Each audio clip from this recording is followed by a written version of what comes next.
programa patrocinat per CaixaBank i Saba Aparcaments. Generosament. El risc de pobresa i exclusió social afecta un de cada 3 menors a Espanya. A la Fundació La Caixa facilitem metodologies i recursos a més de 400 entitats socials per donar oportunitats als qui més ho necessiten i que puguin desenvolupar tot el seu potencial. Només és progrés si progressem tots. Fundació La Caixa. Buenos días, aquí estamos todos los domingos, como siempre, con la cultura. Y como siempre con personajes de primerísima fila. Y hoy tenemos al Gerai Puig, que nos ha hecho un libro sobre el Barça. Se me dirá de que hay muchos libros, que sale uno cada día y me criticaréis quizás el hecho de que lo haya traído, pero yo creo que es uno de los mejores que he leído y que puede llegar a todo el mundo. Lo lee uno del Real Madrid y no se enfada, lo lee uno del Betis y tampoco se enfada. Es un libro que no ofende a nadie, es una historia muy bonita y creo que hay que contarla.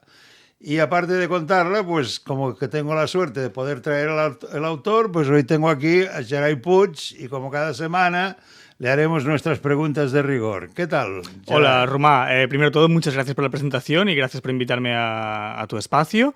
Y nada, la verdad que es un placer estar aquí y dispuesto pues, a presentar el libro y a poder explicar a tus oyentes pues, un poco de qué se trata. Pues bueno, empezamos. ¿Las tertulias forman parte de un ritual del fútbol o constituyen el prólogo? ¿El verdadero acontecimiento privado en realidad cuál es? Aparte del partido. Claro, el acontecimiento principal es el partido, pero sin duda la tertulia post-partido yo creo que es lo que acaba copando el día a día del planeta fútbol y del espacio que ocupa en la mente de los seguidores, lo que es el deporte rey. Hubo una época en que se vivía única y exclusivamente del fútbol. Yo creo que no es así, pero bueno, siempre el fútbol ha sido el deporte rey. ¿Qué tienes que decir a esto? Pues yo creo que en el fútbol más primigenio aún no se vivía de él, pero a partir de los años 20 ya futbolistas, periodistas y todo el circo que rodea este maravilloso deporte empezó a vivir de la pelota. ¿Tú no crees que el fútbol, aunque nació en 1863, los ingleses lo inventaron porque estaban ociosos, porque solo vivían, esto es una opinión mía, a ver si me la ratificas, vivían de lo que les daba las colonias? ¿Tú lo ves así o no? Es complejo, es decir, en cuanto al fútbol hay referencias muy primigenias a este tipo de deporte, es decir, al final creo que lo que es patear una pelota, competir de una forma u otra con un balón, con los pies, es algo que viene de muy lejos, ¿no? Lo encontramos en Mesoamérica, lo encontramos en China, lo encontramos en Escocia, incluso en el mundo prerromano. Con lo cual, decir que fue porque se aburrían en sus colonias y vivían de ellas, no creo que sea lo más certero. Sin embargo, cuando uno vive y goza de un bienestar económico, le permite dedicarse a otra cosa que no sea el labor o el trabajo, y en este caso apareció el fútbol. Ingleses, herejes y exhibicionistas. ¿Por qué? Bien, así llegó el fútbol a nuestra ciudad condal.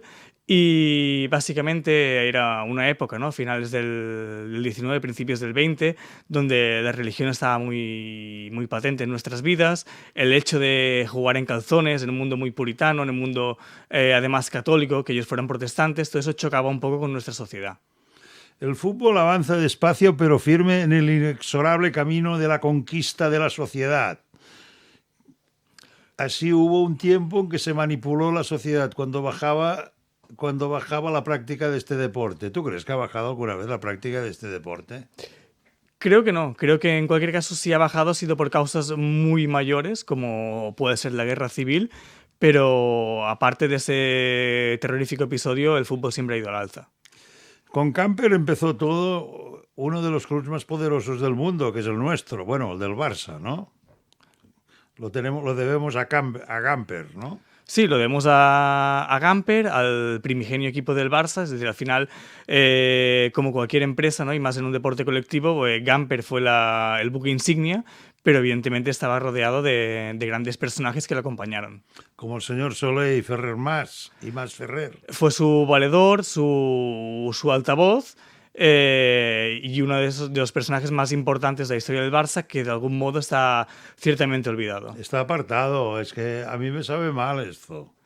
Está apartado del Barça. Sí, fue un gran periodista y por alguna razón u otra que se me escapa y que no es objeto de este libro porque daría para una gran reflexión, no ocupa lamentablemente el lugar que debería ocupar en la historia del Barça. El primer partido del Barça se jugó en el velódromo de la Bonanova. No tenían ni campo esta gente. No teníamos ni campo, de hecho, como el propio nombre indica, es un velódromo y allí perdimos nuestro primer partido contra el team inglés. Sin embargo, Gamper aseguró la viabilidad del club y asentó las bases del triunfo, ¿no? Era un trabajador incansable, por entender. Así es, era un hombre metódico, era un hombre de números, entonces creó la estructura de una pequeña empresa que fue creciendo paulatinamente. Sin embargo, su figura fuera del campo nunca ha sido ensombrecida. Así como hemos dicho antes que al señor Masferrer se le debe algo más.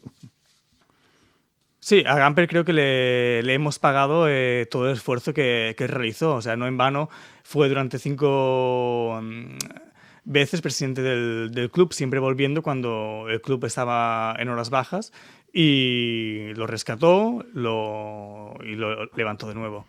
El primer presidente azulgrana fue Walter Gustav Buil y también Luis de So, que este fue fundador de las Monjas, ¿no? Así es, Lluís Dossó fue el secretario, en este caso Walter Gustav Wild fue el quien inició el proyecto con Gamper y fue el primer presidente por el hecho curioso de que Gamper por edad aún era menor de edad, en aquella época hasta los 21 no eras mayor de edad y por eso Walter Gustav Wild fue el primer presidente. Hay 2 símbolos inequívocos que distinguen el Fútbol Club Barcelona, su escudo y sus colores. ¿Por qué? Porque son 2 símbolos que no han variado en el tiempo. Es decir, el escudo en 1910 ya saltó a concurso y Santiago Femenía ganó con su diseño, que sustituyó el escudo pretérito, que era el escudo de la ciudad condal. Y los colores desde inicio fueron el azul y el grana, que nunca han variado. En la primera reunión fundacional, Witty no participó en modo alguno. ¿Por qué? Bien, eso es una controversia, pues en parte se dice que Vitti sí participó, pero otras fuentes, volviendo a nuestro querido amigo Masferrer, él comenta que Vitti no estaba en esa reunión fundacional de la que él sí estuvo presente. Sin embargo, cuando Masferrer habla de esto, han transcurrido 25 años, con lo cual puede que falle la memoria de Masferrer, o puede que sea cierto. Entonces es un vacío histórico que tenemos. Santiago Femenia fue el legítimo diseñador del escudo, pero se ha llegado a afirmar que los colores del Barça son un guiño a la bandera británica. A mí personalmente me cuesta verlo.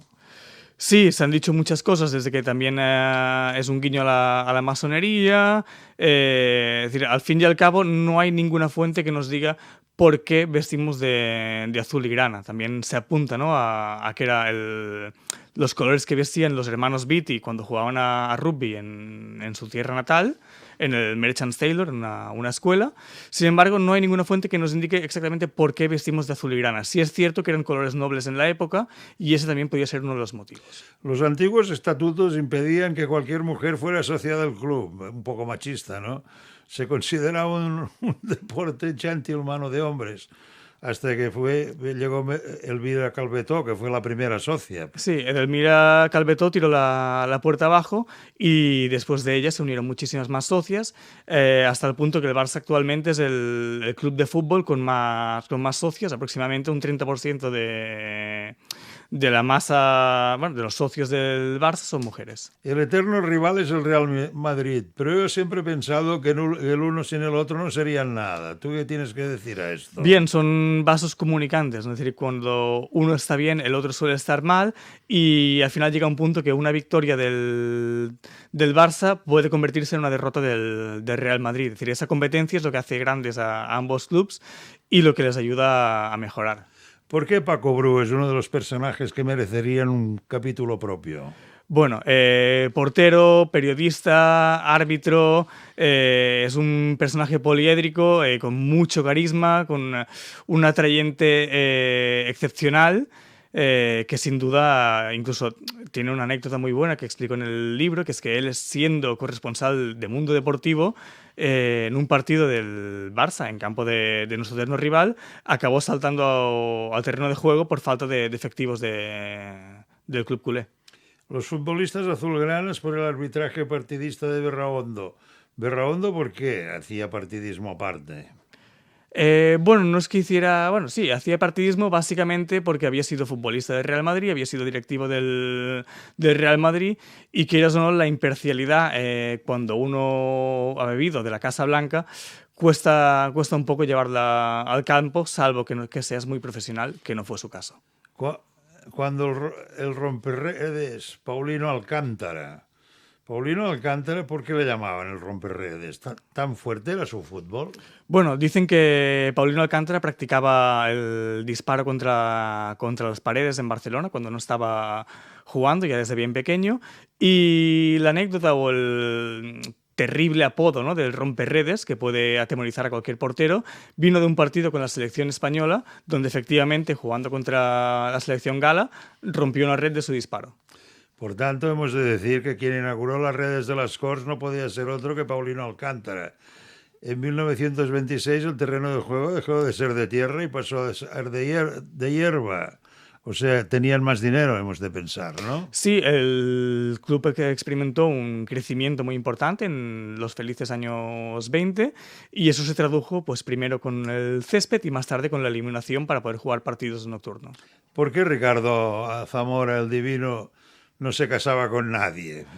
Explícanos esto. Seguramente, o por lo que parece, Ricardo Zamora, además de sentirse valorado en un club, quería sentirse bien remunerado. Y en ese momento el Barça no consideró oportuno pagarle las pretensiones que él tenía y decidió pues, cambiar de barrio y enrolarse con el Real Club Deportivo Español. Primo de Rivera cerró el campo y mandó a Gamper al exilio. ¿Por qué? Bien, hubo se silbó el himno nacional en un partido amistoso que se hacía en conmemoración al Orfeo Catalá, que había estado actuando por Italia. Eso enfureció al dictador y no lo mandó al exilio, sino que le retiró los cargos, y Gamper, apenado, decidió autoexiliarse durante un tiempo. Aquí dices algo muy bonito. Samitier, el hombre langosta. Han pasado 100 años de su debut y continúa siendo el tercer máximo goleador. Caray, tú, esto es un personaje de primerísima fila. Sí, Samitier de algún modo es el Leo Messi de los años 20. Era un hombre con mucho carisma, con mucho gol, con mucho fútbol, con mucha magia. Y alrededor de él se montó un equipo que fue espectacular, y habría que sumarle, ¿no?, en este hecho de que digo que es el tercer máximo goleador, lo hago teniendo en cuenta los goles marcados en partidos amistosos, ya que gran parte de la carrera de Samitier se desarrolló cuando aún no existía la Liga Nacional. Franco Samitier, dime ahora quién ha dejado fuera de campo a quién. Correcto, Samitier, dentro de su carisma y su humor a veces negro, antes de que Franco llegara al poder mediante el golpe de Estado, de algún modo se burló de él, y cuando volvieron a encontrarse, Franco les petó esta frase. Durante aquellos tiempos la ascendencia de Samitier era total sobre la directiva y sobre el entrenador de turno. Este no lo necesitaba, por lo que veo, ¿no?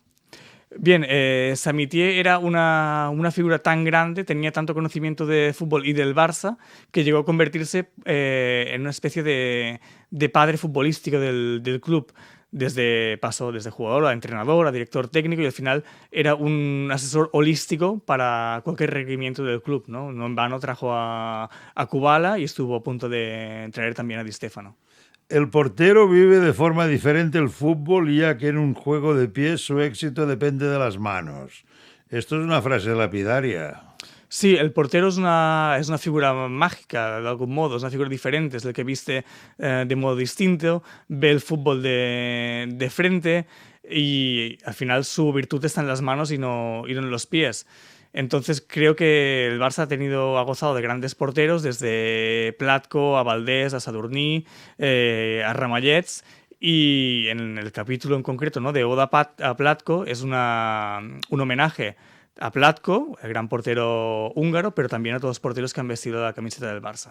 1936-1950, un Barça de subsistencia. Ángel Mur Navarro era socio del Club Marítimo Torredembarra. Yo lo tenía, este chico, este señor, porque era mayor que yo. Porque era un club de subsistencia, que no había para nada, ¿no? Bien, veníamos de la guerra civil, las arcas del club estaban bajo mínimos, después vino la terrible posguerra, con lo cual ni el Barça podía permitirse muchos lujos, ni la propia población en ese momento estaba demasiado interesada en el fútbol. Pues su problema era más bien el pan. La temporada 70-71 no destacó por lo deportivo, sino por los enredos en los despachos que a la postre terminaron en la salida del club de Artigas. Explica esto en 2 palabras.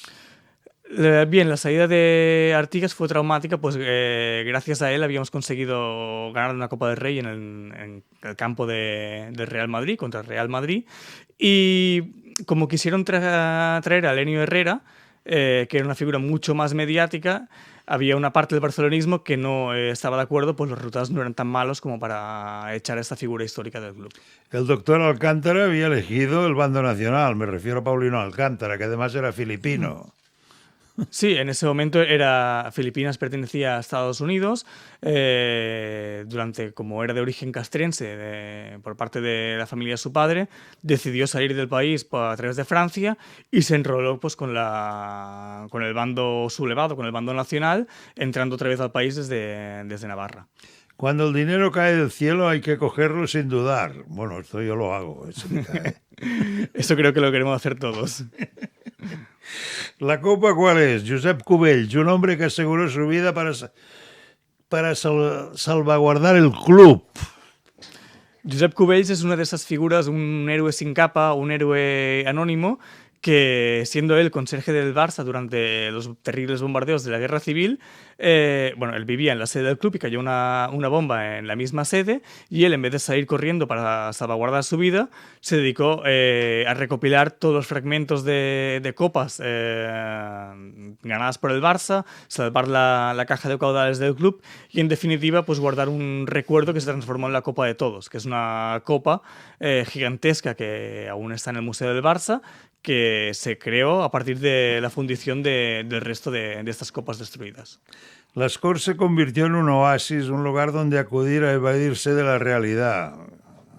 Es así esto, ¿no? Dada la Cierto es, durante gran parte del franquismo, ¿no? Ese momento tan gris, esos 90 minutos que te brindaba el Barça permitía pues, evadirte de la realidad, evadirte de los problemas sociales que existían y disfrutar del buen fútbol que ahí se practicaba. El Pelucas, César, fue un faro para el barcelonismo. ¿Qué tenía? ¿El cabello muy largo, César? Bueno, dicen que el Pelucas se quedó calvo de tanto rematar de cabeza. La verdad que era un hombre menudo, pero tenía un gran desparpajo en el área, una capacidad de desmarque muy elevada y, pese a su baja estatura, marcó gran cantidad de goles con la testa. Gonzalo fue conocido como el nombre de Gonzalo III. Eran los tiempos en los que no se entendía de marketing y lo ganó todo, ¿no? Correcto, es el lideró desde la medular el Barça de las 5 copas de la temporada 51-52 y aunque sus hermanos también jugaron en el Barça, no tuvieron tanto protagonismo como él. Sin embargo, Cibor y Coxis tenían un bar cada uno y sin embargo Kubala acabó arruinado. Yo no he entendido nunca esto tampoco, pero bueno. Bueno, cuando tienes un bar cobras y cuando no lo tienes consumes. El primer año perfecto del Barça fue en 1952, el año de las 6 copas. Yo tenía 1 año.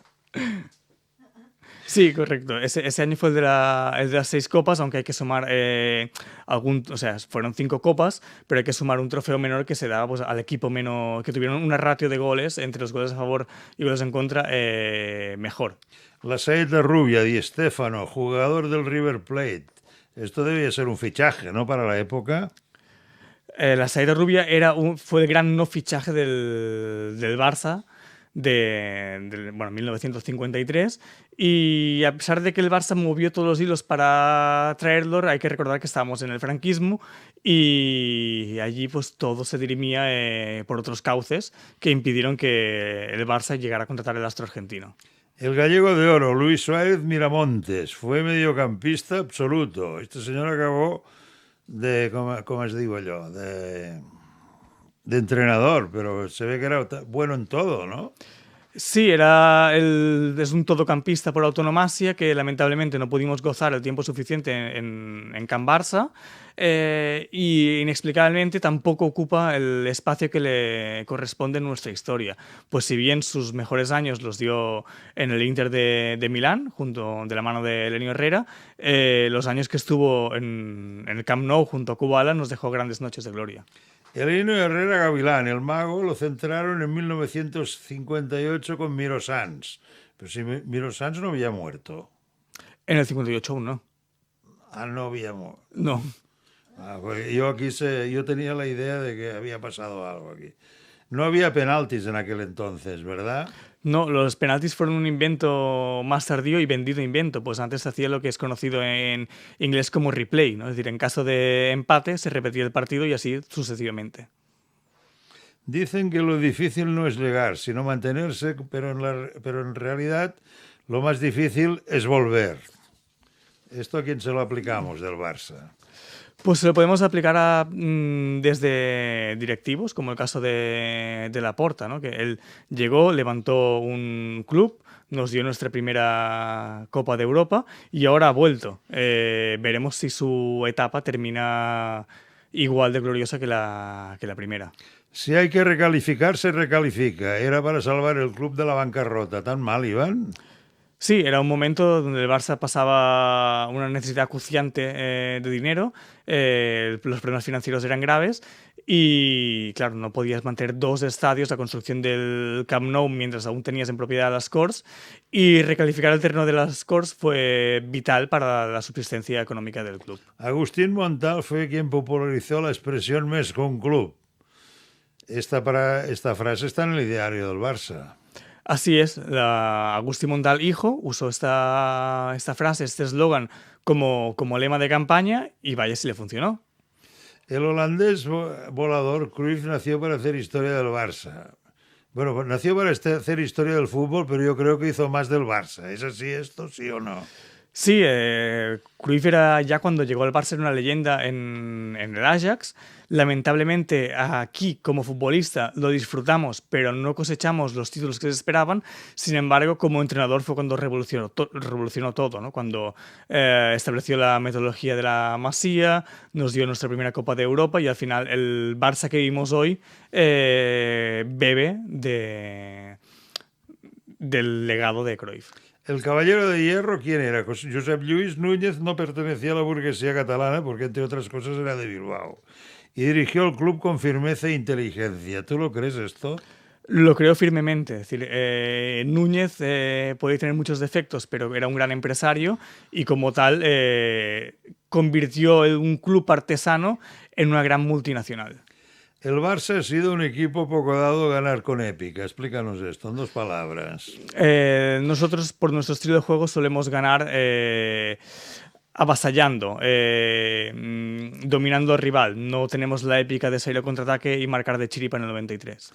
Kini o el Brujo liberan nuestro delantero. Se había comido el presupuesto de los bocadillos. Caray. Kini le pasó esto, me parece. Sí, fue una semana verdaderamente trágica, ¿no? La de finales de febrero del 83, dio el intento de golpe de estado fallido de Tejero y una semana después tuvimos el secuestro de Kini y fue un poco como una película de Berlanga, ¿no? Es decir, los secuestradores llamaban a la mujer de Kini, María de las Nieves, para decirle que se apresurara en pagar el rescate porque su marido comía demasiado. Zubizarreta, el País Vasco es tierra de porteros. Urruti, un portero jerárquico. ¿Por qué? Por su dominio tanto del área como sobre todo un portero es muy valorado por la defensa cuando transmite seguridad y ordena desde atrás, y esa es una de sus virtudes. Jugar un fútbol sencillo es la cosa más difícil que hay, según Cruyff. Sin embargo, el Dream Team, ¿qué es?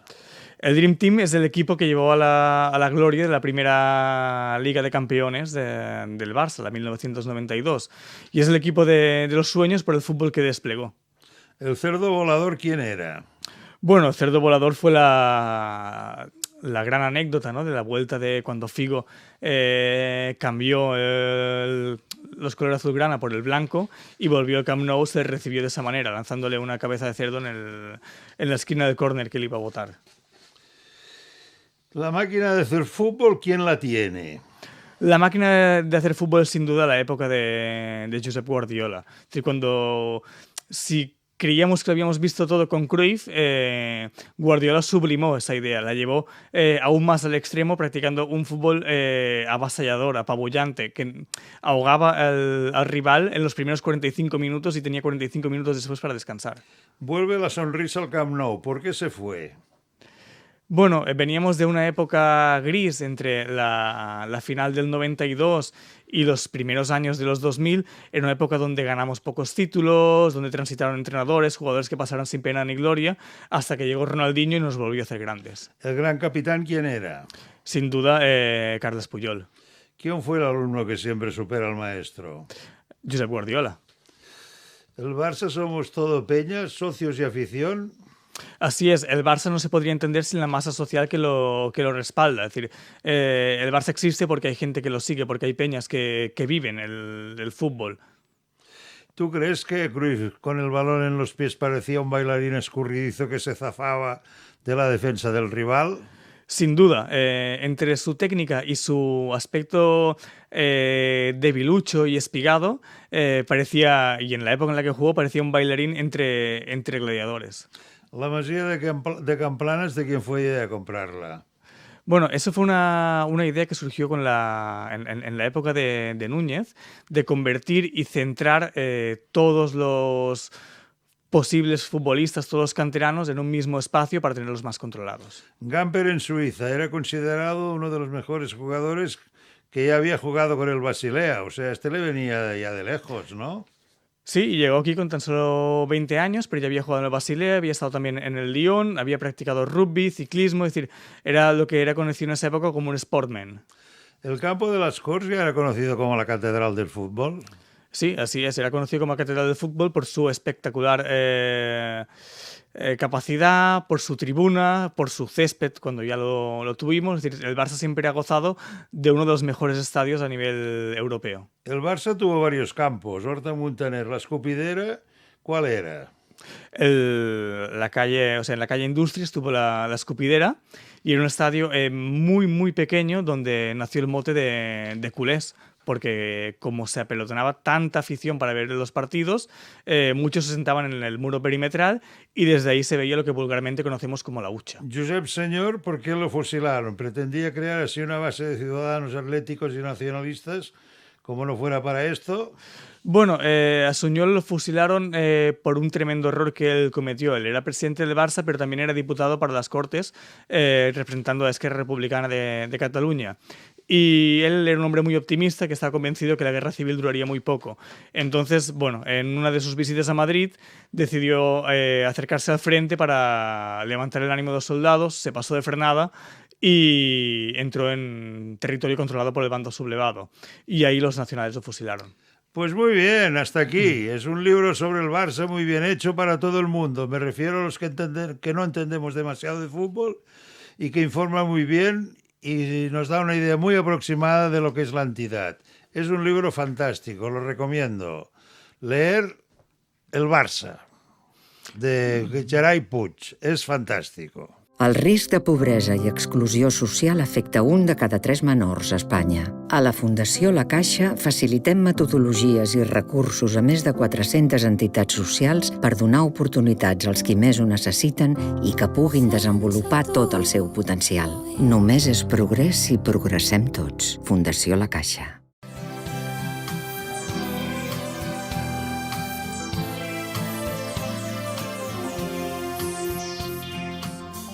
Programa patrocinat per CaixaBank i Saba Aparcaments.